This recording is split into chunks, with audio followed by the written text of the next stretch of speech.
Barrayar is a 1991 science fiction novel by Lois McMaster Bujold, and it is book 2 in the Vorkasigan saga. It is a sequel to Shards of Honor, and it was first serialized in analog the same year as published as a novel. It won the Hugo Award and the Locus Award as well. Cordelia is getting adjusted to a few things, the last name, Vorkasigan for one, and she is recently married, and the other being the roles of a regent consort on the planet Barrayar. Her husband Errol is regent for the young Gregor Vorbara, as his grandfather Emperor Ezar is almost in the ground. She's pregnant, not acting the soldier, and does not understand the ways and mores of the people that are now hers. And this isn't Beta Colony, her old home. An assassination attempt threatens the unborn baby more than the parents, and abortion does seem an option because in a society that can easily mess with genes for eugenic purposes, a deformed child has little going for it. This focus on a mother, ex-soldier, and soon-to-be birthing,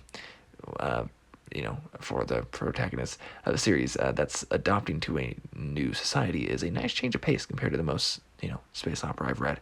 It's almost cozy, but has lots of good action still. The whole idea seems like this to me. Simple and straightforward, and surprising no one else had thought of it. It's new territory, or at least it feels like it was, and it's well explored. It's likely why it won the awards, if I were to guess.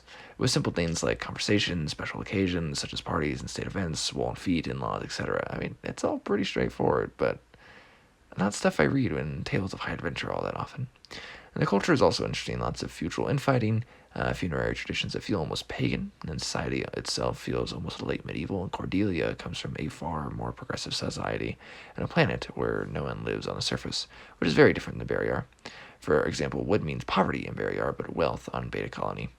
I enjoyed this one. I definitely enjoyed it. This series is interesting. I think my favorite thing I've read by Bujold still is The Curse of Chalian, but this is still good and worthy space opera, not long space opera either.